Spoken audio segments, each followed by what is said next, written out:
Isang mapayapang araw sa iyo. Welcome sa Biblical Education for Shepherd Training, isang pag-aaral mula sa Biblical Studies. Tulang Biblikal. Bagaman may ilang kawalan ng katiyakan kung saan hihigpit ang pagkakaiba sa pagitan ng tulang Hebreo at tuluyang salaysay, ayon sa nakagawian, halos sangkatlo ng lumang tipan ay itinuturing na tula. Bukod sa aklat ng mga awit, marami sa mga aklat ng mga propeta at karamihan sa mga aklat ng karunungan ay isinulat sa anyong patula. Ang mga aklat ng ang-awit ng mga awit at mga panaghoy ay patula rin. Ang paliwanag na ito ay tumatalakay sa mga pangunahing katangian at karaniwang anyo ng tulang Hebreo na makikita sa mga awit, ang awit ng mga awit, at mga panaghoy. Mga katangian ng tulang biblikal. Ang tulang biblikal ay kilala sa paggamit ng pagkakatugma ng kaisipan, ang ugnayan ng magkakaugnay na bahagi ng pangungusap. Ang ganitong paraan ng pagpapatibay sa pahayag sa pamamagitan ng bahagyang pagbabago at pag-uulit ay karaniwang katangian ng istilong biblikal sa kabuuan, hindi lamang sa tula. Ang istilong patula ay kilala sa maikli at magkapares na pangungusap na may mataas na antas ng pagkakatugma ng kaisipan. Ang ugnayan ng magkakatugmang bahagi ay maaaring batay sa kahulugan, balangkas ng gramatika, paksa, o kombinasyon ng mga ito. Ang mga pangunahing uri ng pagkakatugma ay magkasing kahulugan, magkasalungat, at karagdagang pagpapaliwanag. Ang magkasing kahulugan ay kapag ang dalawa o higit pang bahagi ay inuulit ang parehong mensahe sa ibang pananalita. Ang magkasalungat ay naghahambing ng magkakaibang o kabaligtaran na kaisipan. Ang karagdagang pagpapaliwanag ay sumasaklaw sa lahat ng iba pang uri ng pagkakatugma na hindi nababagay sa unang dalawa. Mga anyo ng tulang biblikal. Ang mga tulang matatagpuan sa mga awit at mga panaghoy ay malamang na ginamit sa pagsamba ng mga Israelita at sumusunod sa mga tiyak na ayos. Ang mga ito ay tinatawag ding uri, kategorya, o anyo. Ang mga pangunahing uri ay panaghoy, pasasalamat, papuri, at mga awit ukol sa hari. May mga awit na nagsisilbing ulat ng kasaysayan, mga patulang salaysay ng pakikitungo ng Diyos sa Israel, Hal.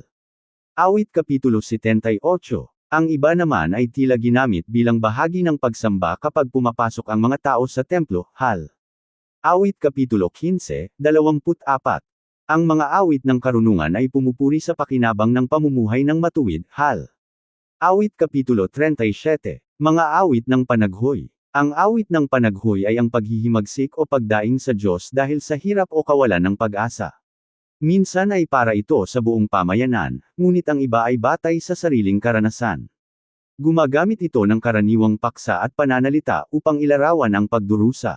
Ang karaniwang bahagi nito, bagaman nag-iiba-iba ang pagkakasunod-sunod, ay pagtawag sa Diyos, paglalahad ng hinaing, pakiusap na tulungan, dahilan kung bakit dapat tumugon ang Diyos, pagpapahayag ng pagtitiwala, pagpapahayag ng kawalang sala, pag-amin ng kasalanan, at pagpupuri.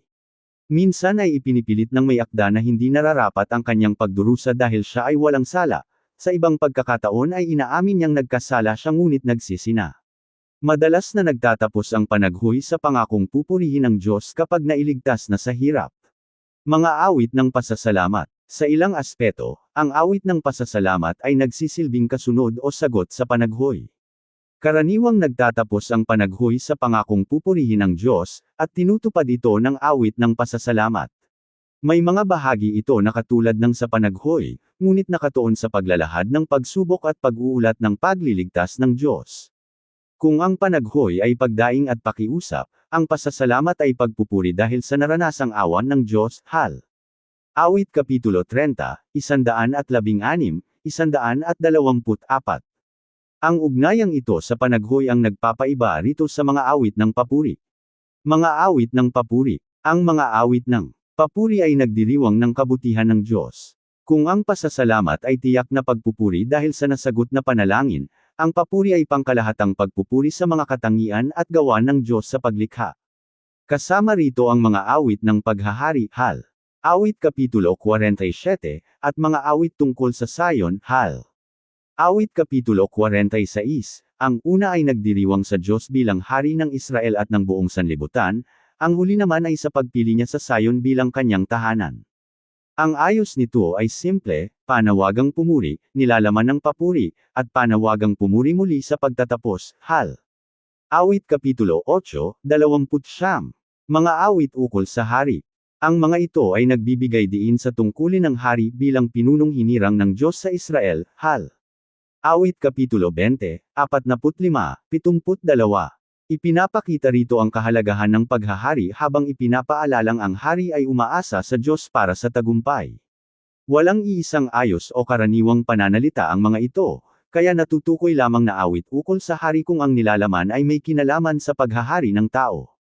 Konteksto at pinagmulan. Malaking bahagi ng aklat ng mga awit ay walang tiyak na kasaysayan o panahon kung kailan isinulat.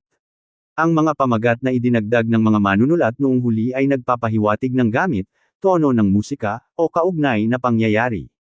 Halos kalahati ng mga awit ay iniuugnay kay Haring David, at ang lahat ng kasaysayang pamagat ay tumutukoy sa mga pangyayari sa kanyang buhay. Hindi rin tiyak ang pinagmulan ng ang awit ng mga awit.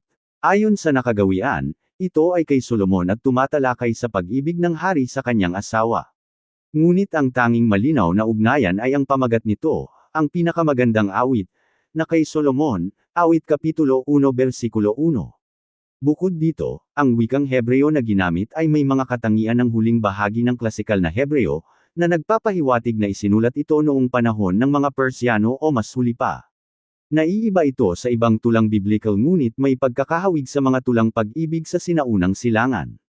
Ang katanungan kung paano ito nauugnay sa kabuuan ng kasulatan ay nagbunsod sa paniniwalang ito ay talinghaga ng pag-ibig ng Diyos sa kanyang bayan. Ang panahon ng mga panaghoy ay ang panahon ng pagdadalamati matapos wasakin ang Jerusalem at ang templo noong 586 na BC. Sumusunod ito sa anyo ng panaghoy ngunit mas malawak ang paglalarawan sa kalungkutan. Ikinukwento ng may akda ang sakuna at sinusubukang unawain ang nangyari. Tulad ng awit ng panaghoy, naglalaman ito ng pag-asa at paniniwalang hindi tuluyang iniwan ng Diyos ang kanyang bayan sa gitna ng krisis. Mga paksang teolohikal. Ang tulang biblikal ay naglalaman ng buong saklaw ng damdamin ng tao, mula sa matinding kalungkutan hanggang sa lubos na kagalakan. Bagaman gumagamit ito ng malinaw na paglalarawan, karamihan ay nakasentro sa dalawang paksa, ang karanasan ng pagdurusa ng tao, at ang paghahari ng Diyos. Pagdurusa ng tao. Ang mga awit ng panaghoy, pasasalamat, at aklat ng mga panaghoy ay nagpapakita ng karaniwang karanasan sa mundong nasira ng kasalanan. Iba-iba ang pangyayari ngunit pareho ang nararamdaman, ito ang dahilan kung bakit nananatiling may saysay ang mga ito sa lahat ng panahon. Lahat tayo ay nakararanas ng kawalang katarungan, kasalanan, at epekto nito. Bilang mga panalangin para sa pagliligtas at kapatawaran, nagsisilbi itong gabay sa ating pananalangin. Ipinapakita rin ito na maayos na ilabas at ipahayag ang matinding damdamin, at nagbibigay kapanatagan na hindi tayo nag-iisa sa ating nararamdaman. Gayunpaman, ang pagdurusa ay hindi ang huling salita. Pagkahari ng Diyos. Saklaw nito ang Diyos bilang mandirigma, lumikha, at matuwid na hukom. Ang mga awit tungkol sa pagliligtas sa Israel, Hal. Awit Kapitulo 78, at kanyang kapangyarihan sa paglikha, Hal. Awit Kapitulo 104, ay nagpapatunay sa kanyang paghahari sa buong sanlibutan. Ang paglalarawan sa kanya bilang mandirigmang lumalaban para sa kanyang bayan, Hal. Awit Kapitulo 68, ay nagpapatibay na siya ang hari ng mga hinirang niya. Nagbibigay ito ng pag-asa na darating ang araw na ganap na maibabalik ang kanyang kaharian at matatapos na ang lahat ng pagdurusa. Ang tulang biblikal at ang bagong tipan. Bagaman hindi gaanong madalas ang tula sa bagong tipan, maraming bahagi ang tumutukoy sa mga tulang mula sa lumang tipan. Isa sa pinakatanyag ay ang Magnificat ni Maria sa Lucas Kapitulo 1 versikulo 46 hanggang 55, nakahawig ng awit ni Ana sa unang Samuel Kapitulo 2. Parehong tumutukoy sa pangangailangan ng Israel at sa pangako ng Diyos na magpapadala ng tagapagligtas. Ang mga talinghaga at paglalarawan sa tula ay naging daan upang maunawaan na ang mga ito ay hula, kaya't ang mga talata sa awit ay itinuturing na natupad kay Jesus gaya ng sa mga propeta, Hal. Awit Kapitulo 22 versikulo 18 sa Juan Kapitulo 19 versikulo 24, Awit Kapitulo 109 versikulo 3 sa Juan Kapitulo 15 versikulo 25. Ang mga awit ukol sa hari tulad ng awit 2 ay binigyang kahulugan bilang tumutukoy sa Mesiyas, Hal. Gawa Kapitulo 13 versikulo 33, Hebreo Kapitulo 5 versikulo 5. Sa Hebreo Kapitulo 1 versikulo 5 hanggang 14, pinagdugtong-dugtong ang mga talata mula sa lumang tipan upang ipakita na ang anak ay higit sa lahat at may karapatang maghari sa kanan ng Diyos. Ginamit ng mga manunulat ng bagong tipan ang mga tulang ito upang ipahayag na dumating na ang Mesiyas at natupad na ang pangakong paghahari ng Diyos. Amen. Maraming salamat sa Diyos. Ako si Pastor J. H. E. F. F. Flores, nagsasabing sa Diyos ang lahat ng papuri.